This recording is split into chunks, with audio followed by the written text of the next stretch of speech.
La semana pasada no pude traer la palabra por temas climáticos, pero recibo esa bendición igual del hermano Samuel.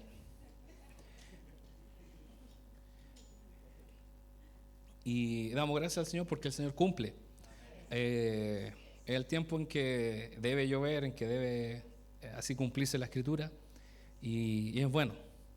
Veamos siempre el lado positivo y de lo que Dios ha decretado, que Dios dispuso las estaciones del año y todo para bendición y beneficio de nosotros, de los alimentos y todo lo que conlleva la creación de nuestro Dios. Nosotros, los cristianos, conocemos la historia de un gran varón de Dios que es la historia del rey David. Y él es reconocido por las cosas que le tocó vivir. Y hermano, la característica de David como persona es que es uno de los pocos hombres de Dios que podemos conocer, no solo por lo que hizo para Dios, sino conocer sus pensamientos y la forma en que él veía la vida. Porque nosotros podemos leer de Adán, de Eva, podemos leer de Elías, pero no sabemos qué pensaban, más que lo que ellos decían o actuaban.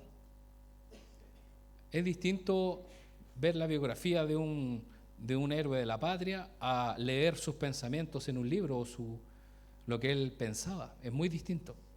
Y con el rey David tenemos su vida en primera y segunda de Samuel, primera y segunda de Crónicas, vemos lo que él hizo, las hazañas que pudo realizar, también los momentos difíciles que les tocó vivir, arrancando de Saúl, después arrancando de sus hijos que le querían quitar el trono, después, bueno, muchas cosas que les tocó.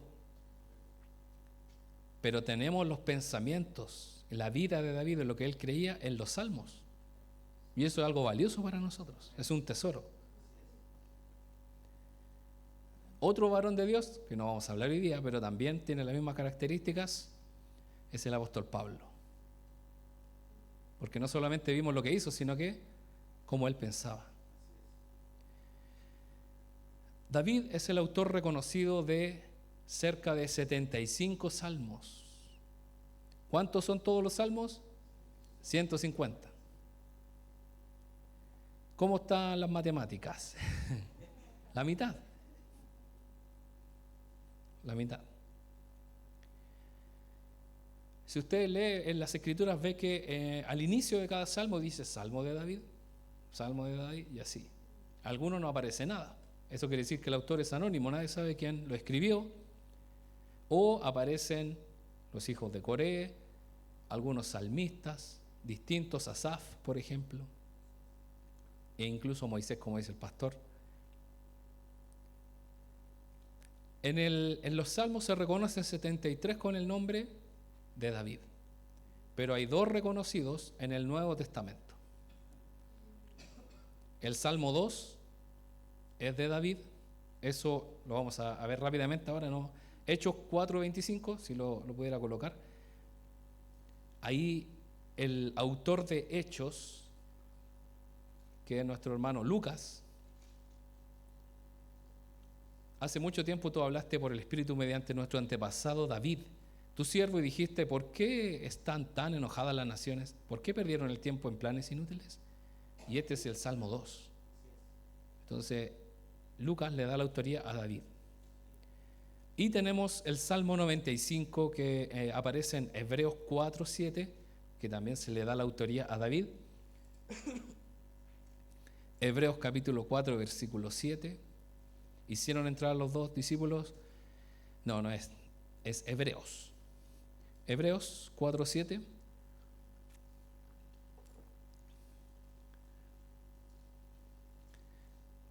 Hebreos. Y vemos cómo las escrituras le dan la autoría a David. Entonces Dios fijó otro tiempo para entrar en su descanso y ese tiempo es hoy. Lo anunció mucho más tarde por medio de David, en las palabras que ya se han citado. Cuando oigan hoy su voz, no endurezcan el corazón. Y este es el Salmo 95.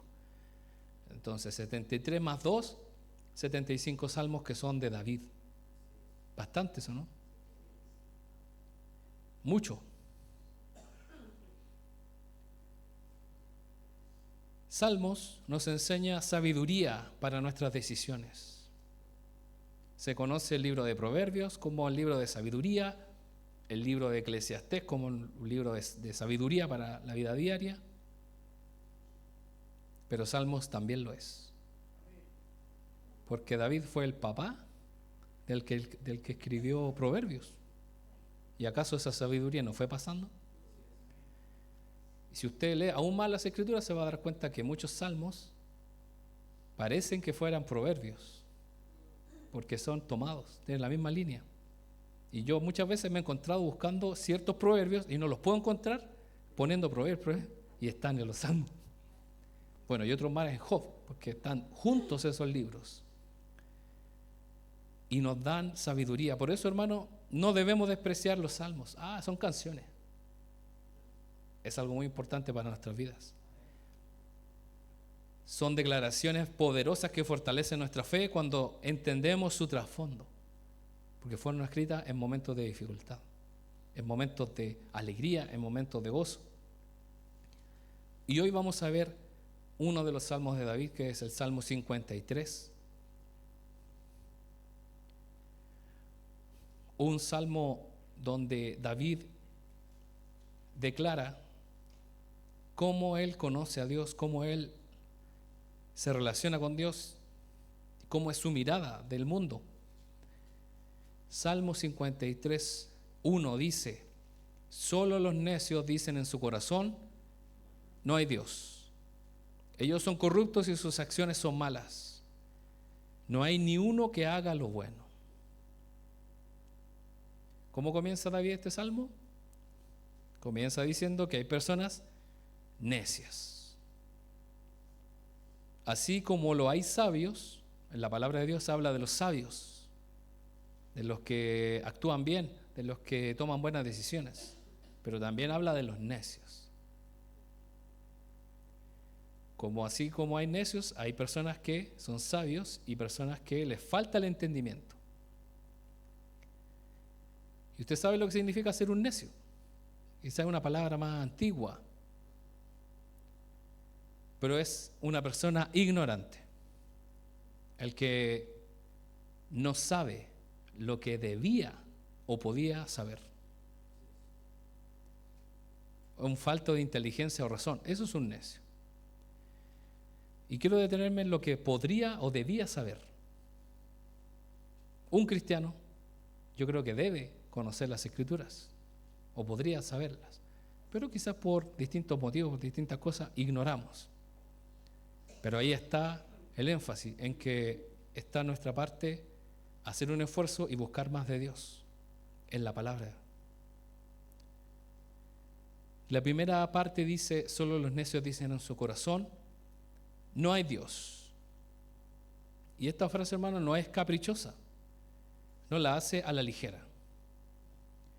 En esa época habían muchos dioses. Los judíos creían en un solo Dios, que eso los diferenciaba de las otras religiones. Ellos eran monoteístas, un solo Dios. Pero ¿qué es lo que dicen los necios? Que no hay Dios, no hay nadie superior a nosotros. Y hoy en día, como ha habido muchas ideologías, muchas ideas, mucha filosofía, se ha llegado a la conclusión de que Dios no está en la cúspide, sino que está el hombre, están las personas. Nosotros nos podemos autodeterminar como queramos. Pero aquí un hombre de Dios, un hombre que ha meditado, que ha estado en las batallas, que ha estado en momentos difíciles, dice que solo los necios dicen eso, que no hay Dios. Hay una meditación previa. David no escribía las cosas al azar, a la ligera. Porque dice, ¿dónde dicen en su corazón que no hay Dios? O sea, ¿dónde dicen? En su corazón que no hay Dios. Quizás no lo digan con su boca, pero con su corazón declaran. Puede ser que lo afirmen o no, o lo creen interiormente. Y esto no nos diferencia de si es cristiano o no, porque perfectamente puede haber alguno de nosotros que viene a la iglesia, que ora, pero en su interior crea que no hay Dios.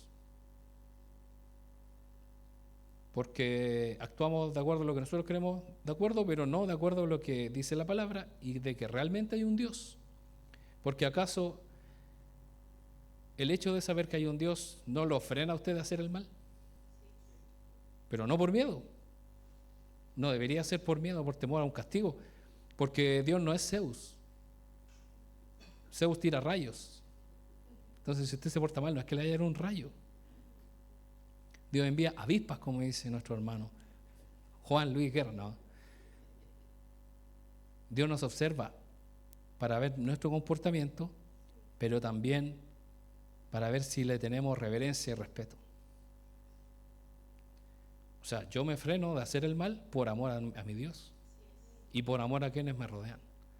Porque el pecado afecta, primeramente, es contra Dios y segundo, contra mi familia, contra mis cercanos.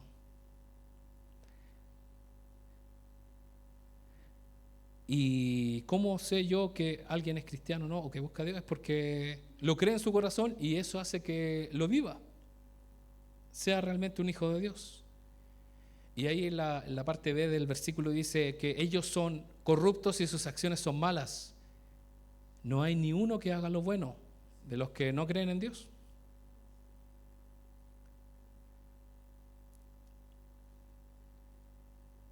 Nadie puede tener una pizca de bondad sin Dios. Y esto es un hecho. No nos gusta admitirlo, pero es un hecho. Nadie es bueno sin Dios. Y es mentira, hermano, es una falacia decir que hay personas que no son cristianas y que son más buenos que los cristianos. Si no, preguntémosle al Señor Jesús. Maestro, tú eres el maestro bueno. ¿Y qué dijo Jesús? No hay ninguno bueno. Porque el solo hecho de no reconocer al Señor como su Dios o a Jesús como su Salvador no nos hace merecedores de la gracia, del amor de nuestro Dios, porque Él nos ha enviado a su Hijo y si lo rechazamos, estamos rechazando a nuestro Dios. Y ahí dice David, no hay nadie que haga lo bueno. O sea, David comenzó, imagínense, David miraba a sus hermanos. ¿Podía encontrar bondad en sus hermanos? Difícil. Eran bien pesados sus hermanos. Lo miraban en menos. Cuando él fue enviado por su padre para llevarles provisiones, mire, una comida y muchas cosas, porque ellos estaban en el campo de batalla, supuestamente estaban ahí escondidos, teniéndole miedo a Goliat. Y él le llevó comida, le llevó cosas. Y él fue a averiguar cómo estaban ellos porque su padre estaba preocupado. ¿Y qué le dijeron ellos? Has venido a burlarte de nosotros. Bueno, eran buenos hermanos, así son los hermanos. Conocen las intenciones, ¿no? Y vemos, hermanos, que ¿dónde podría encontrar bondad? En nadie. Porque todos estaban lejos de Dios. Y yo creo que también se incluye ahí él mismo, porque no hay nadie. Porque Él no dice, salvo yo. No, nadie. No hay ni uno que haga lo bueno. Este es el verdadero estado, hermano, del hombre y de la mujer sin Dios. Corrompido, y todas nuestras acciones son malas. Y este es uno de los puntos más importantes de nuestra vida, de que si tomamos la decisión, hermano, de vivir sin Dios, esto es algo grave. Jesús fue tentado por Satanás. Las 3 tentaciones donde Satanás atacó a Jesús es para que él hiciera cosas sin Dios. Hazlo tú. Tú eres el fuerte, tú eres el milagroso. ¿Para qué le vas a dar la gloria al Padre si Él está en los cielos? Lo hemos estudiado en los estudios de teología hace muchos años atrás, donde la primera tentación era pan sin Dios. Tú puedes lograr tu sustento diario sin Dios, con tu esfuerzo. Estudia, trabaja, este país es libre y tú puedes lograr tu propio sustento. Así que Jesús, como tú lo puedes hacer, convierte estas piedras en pan. ¿Y Jesús lo hizo o no lo hizo? Él se negó a obtener alimento sin Dios. La segunda tentación era arrojarse desde el pináculo del templo, y dice que si él se arrojaba, lo más probable es que sus ángeles lo iban a sostener e iba a descender, y la gente que iba a hacer lo iba a vitorear y iba a decir qué milagro. Porque Satanás habla de la Escritura, le dice a sus ángeles mandará para que te sostenga. Quizás Satanás vaya a los ángeles preparados para ayudar a Jesús, pero eso era fama o prestigio sin Dios. ¿En cuánto estamos dispuestos a hacer tantas cosas sin Dios? Muchas personas, sin consultarlo o sin darle la gloria a Él. Hemos visto cómo muchas personas famosas, que son artistas o son deportistas, que reciben a Cristo en su corazón y ellos quieren glorificarlo de alguna manera en su ropa, en sus vestimentas, y que hacen estas marcas grandes, le dicen no podemos poner versículos bíblicos, no podemos poner que Jesús, porque ahí sí que se ponen pesados, pero con otras propagandas y otras cosas, ahí sí. ¿Y qué es lo que han hecho? Algunos han aceptado, lamentablemente, y otros se han negado a tener el auspicio de esas marcas, y así han obtenido otras marcas, pero donde se refleja un versículo bíblico, por ejemplo. Y la tercera tentación fue donde fue llevado a un monte alto donde le mostró todos los reinos del mundo. Todos los reinos. Los babilonios, los romanos, los asirios, el reino de Chile, los incas, imagínense, todos los reinos del mundo. Si postrado me adorares, mire que calzaba 50. Porque ni siquiera él tenía esa potestad, y además quería que Jesús se rindiera. Y esta era la tentación de tener poder sin Dios. Y muchas veces somos tentados a vivir nuestra vida, a tener poder sin Dios. Por eso, hermano, le digo, vivir sin Dios es lo peor. Es el peor estado en el que el ser humano puede vivir. Porque es una tentación que ocupó Satanás contra Jesús. Eso es lo mejor que tiene Satanás contra el ser humano. Porque ahí Satanás descargó toda su sabiduría, su artimaña para hacer caer a Jesús. Y ocupó eso, que muchas veces de nosotros caemos, de vivir sin Dios. Y esta es una tentación que sigue vigente. Porque ¿cuántos hijos de Dios, que se dicen ser hijos de Dios, han caído en vivir sin Dios? Vamos a leer el versículo 2. Dios mira desde los cielos a toda la raza humana, observa para ver si hay alguien realmente sabio, si alguien busca a Dios. Dios busca integridad, Dios está buscando. Si Dios, que todo lo sabe, Él es omnisapiente, todo lo sabe, ¿por qué haría este acto de buscar? Porque si fuéramos Dios, si nosotros fuéramos Dios, diríamos, ya sé el resultado, no tengo para qué buscar, no hay nadie. Pero ¿qué dice ahí? Que Dios mira, Dios está observando desde los cielos a toda la raza humana y observa para ver si hay alguien realmente sabio. Le diríamos, Dios, no hagas ese ejercicio, no te canses, no es necesario, no hay nadie. Nosotros le diríamos eso a Dios. Pero Dios, ¿por qué busca? Simplemente porque tiene que ver con un deseo de Dios. Como está respondiendo la pastora, acá me está quitando la palabra. Venga usted, pastor, a lo mejor. Tiene que ver con un deseo de Dios, un anhelo activo de querer encontrar a alguien justo, a alguien bueno, a alguien íntegro. El Señor quiere buscar a alguien justo, a alguien íntegro. Y es porque Él desea eso para nosotros hoy. El Señor desea que nosotros seamos íntegros y justos delante de Él.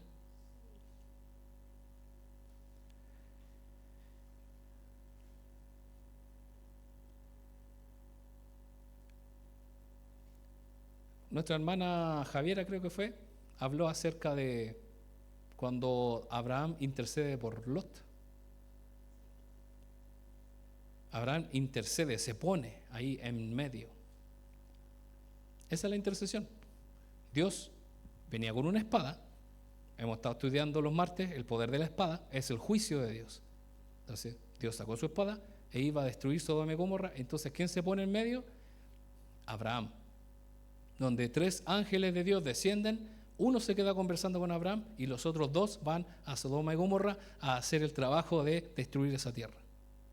Y obviamente salvar a Lot. Y ahí es donde él se queda conversando con uno de estos 3 enviados de Dios, que eran como varones, dice la Biblia. Y lo más probable es que eran hermosos, por cómo los miraron los de Sodoma. Y Abraham intercede. ¿Y cuál es la petición? Si habría 50 justos, 45, 40. Y así va bajando hasta llegar a 10. Y Dios lo mira y le dice, si hubieran 10 justos, no la destruiré. Y ahí dice la Biblia que él se dio media vuelta y se fue. O sea, hasta ahí se acabó. No puede decir, Señor, espérame un poquito. Es que no hay 10, disculpa. Porque no habían tantos justos. Porque ya estaba determinado que se iba a destruir esas 2 ciudades.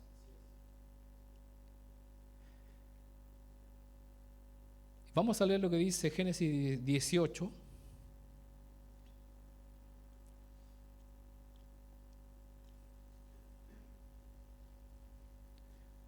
Génesis 18, 16.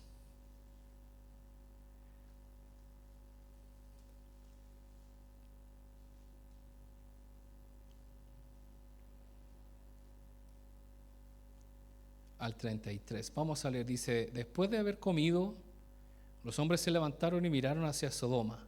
Cuando salieron, Abraham caminó un tramo con ellos para despedirlos.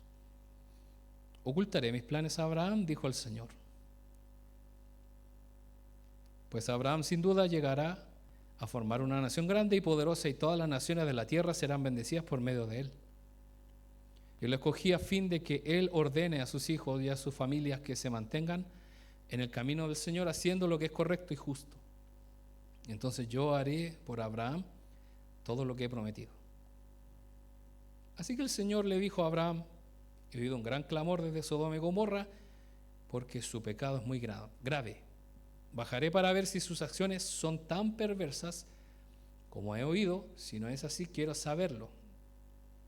Los otros hombres se dieron la vuelta y se dirigieron a Sodoma, pero el Señor se quedó con Abraham. Abraham se le acercó y dijo, ¿destruirás tanto al justo como al malvado?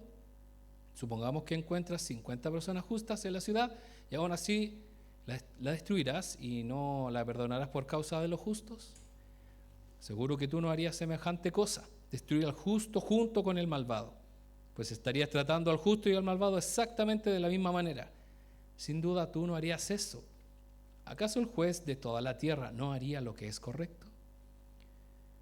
Y el Señor contestó, si encuentro 50 personas justas en Sodoma, perdonaré a toda la ciudad por causa de ellos.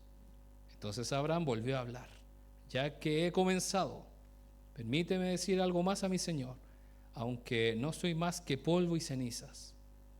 Supongamos que hubiera solo 45 justos en vez de 50.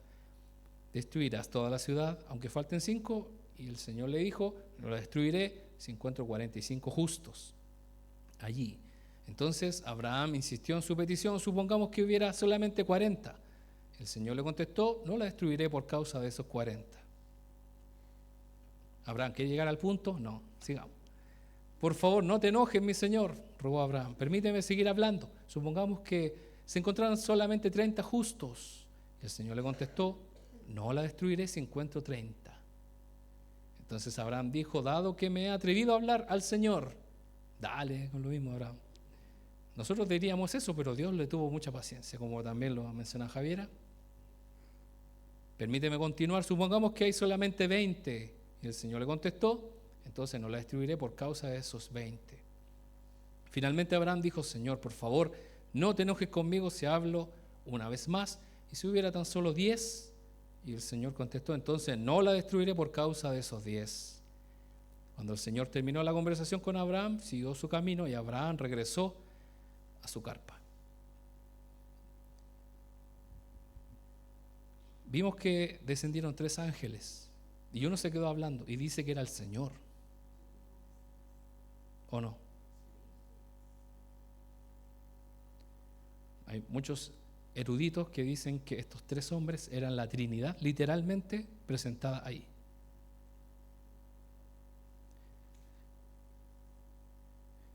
Solamente por esta escritura. Vemos cuál es el meollo, cuál es el asunto aquí principal. Si hay o no un justo. Usted puede criticar a Lot y puede tomar una posición diciendo, ni Lot era justo. ¿Qué cree usted? Yo me quedo con la versión de Pedro. Pedro dice el justo Lot. En primera de Pedro, ahí él dice, el justo Lot. Porque él sufría por el pecado, estaba sufriendo. Está bien, yo le creo a Pedro. Porque ¿acaso nosotros no estamos en esa posición? ¿No estamos viviendo casi prácticamente en Sodoma y Gomorra ahora? ¿Y usted se acongoja por el pecado que hay afuera? Por eso Dios le permite salvar a esa familia. Y también esto de la justicia, quién es justo, quién es sabio. Dios está buscando alrededor de toda la tierra. Y en Apocalipsis dice la Biblia que no había ninguno digno de abrir el sello.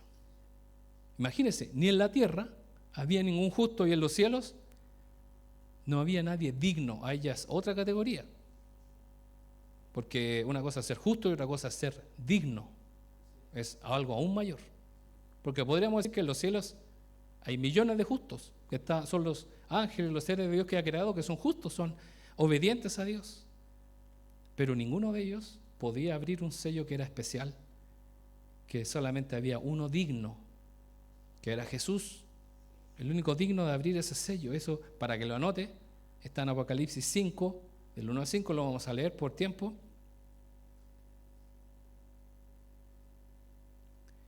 Y vamos a volver a Salmo 53, versículo 3. Dios está buscando, ¿y qué es lo que encuentra? Pero no, todos se desviaron, todos se corrompieron. No hay ni uno que haga, el versículo 3, no hay ni uno que haga lo bueno, ni uno solo. David deja en claro que esto tiene que ver con nuestra situación de pecado y que Dios es santo, santo, santo.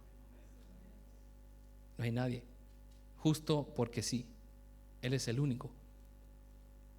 Y el versículo 4, ¿será posible que nunca aprendan los que hacen el mal? Devoran a mi pueblo como si fuera pan y ni siquiera piensan en orar a Dios. Y esta parte es fuerte porque entiendo yo que los únicos que saben orar son los cristianos. Porque una persona que no conoce a Dios pensaría en orar, pero a veces los cristianos ni siquiera nosotros oramos. Y ni siquiera pensamos en orar sabiendo orar. El ser humano jamás va a tomar la decisión personal y voluntaria y espontánea de cambiar y detenerse para decir estoy mal y debo tomar una decisión para buscar a Dios.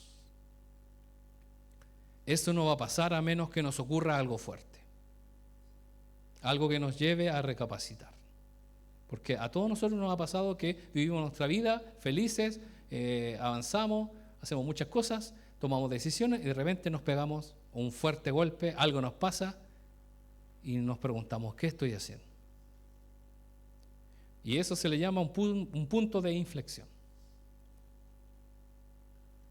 ¿A usted le ha golpeado algo tan fuerte que lo deja aturdido? No físicamente, sino algo le pasó.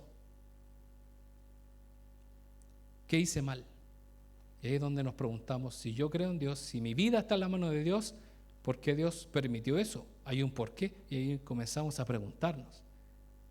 Y ahí nos damos cuenta que no estamos muy bien. ¿No estábamos tan bien?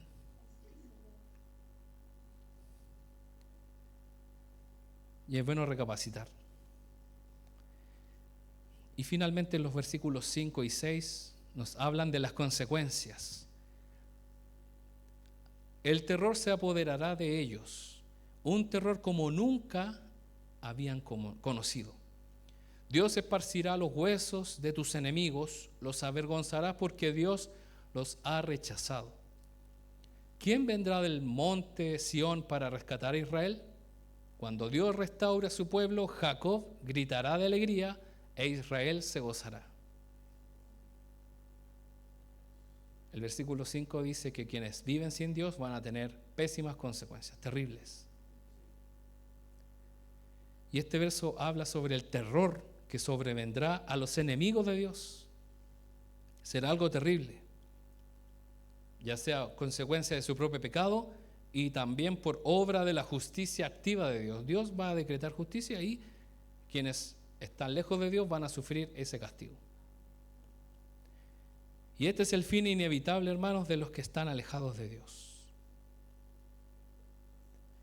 La última parte dice que serán avergonzados porque Dios los ha rechazado.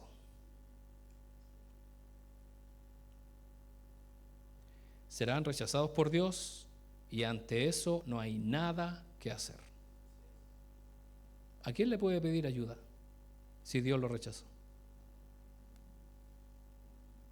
A nadie. Ni a la Virgencita, ni al Papa, a nadie.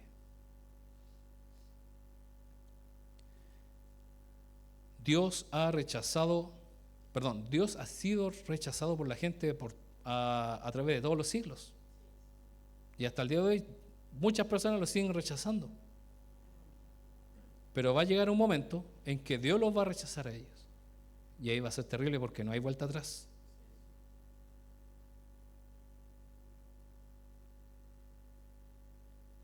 Y nadie hasta el momento, solamente uno, que lo voy a nombrar, ha experimentado ese vacío, ese dolor, esa desesperanza de ser rechazado por Dios. Y es algo terrible. Y el único caso documentado en la Biblia es el rey Saúl, porque dice literal que Dios lo ha desechado. Ahí en 1 Samuel 16, vamos a leerlo, 1 Samuel 16, 26 al 31.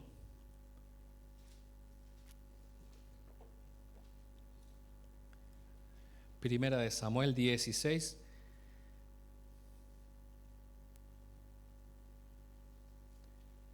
del 26 al 31.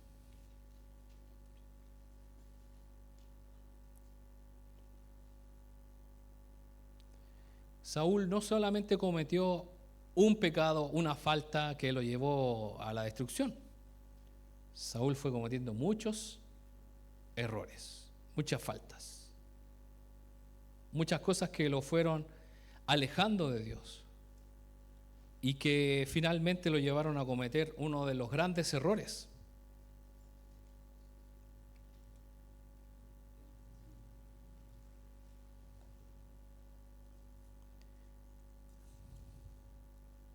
No está allá. 15, sí, me equivoqué. El versículo 15. Perdón, capítulo 15. 1 Samuel 15, 26 al 31.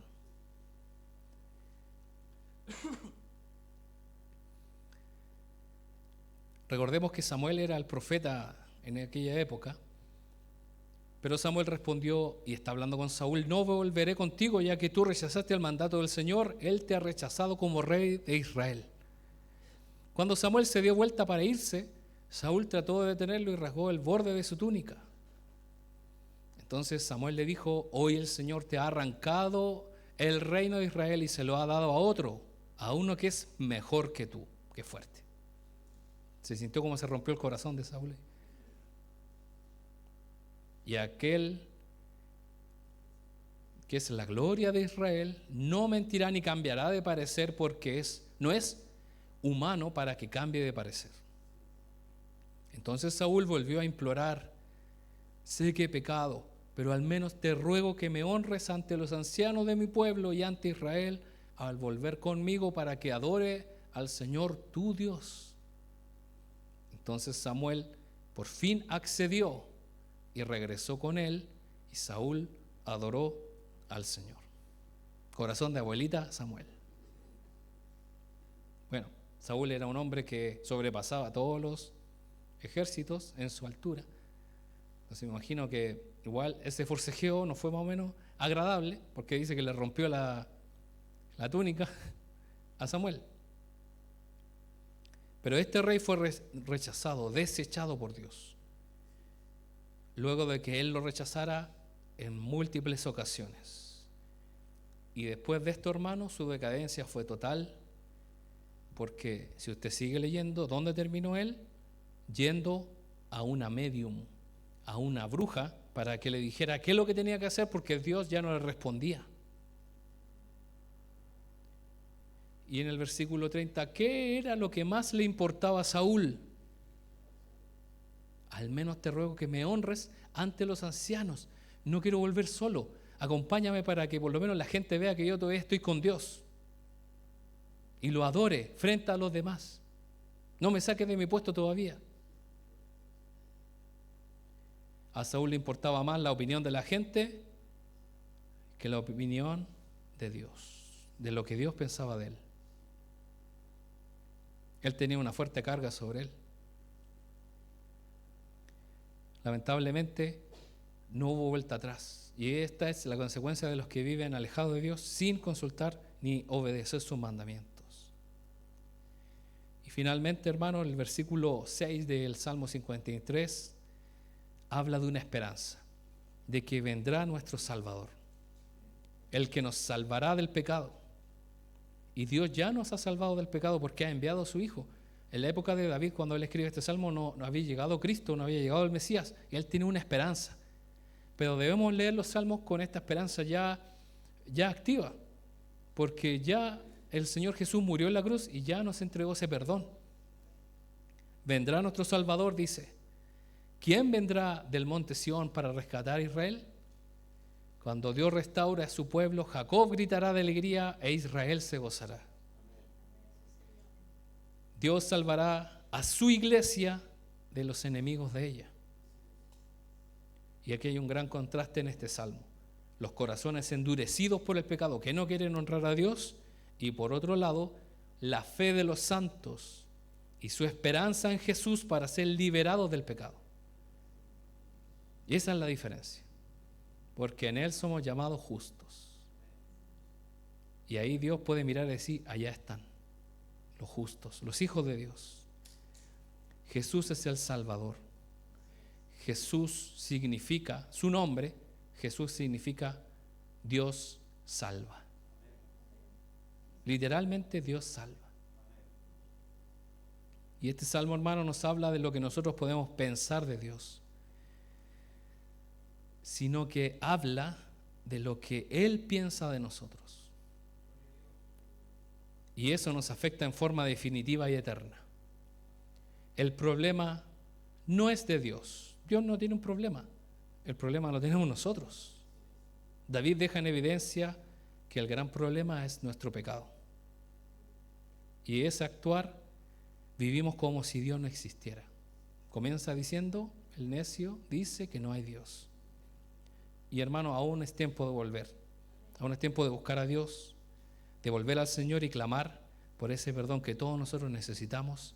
Y finalmente, al vivir una vida de acuerdo a su voluntad, ser llamados justos delante de Dios. Les invito a orar al Señor. Mi Dios,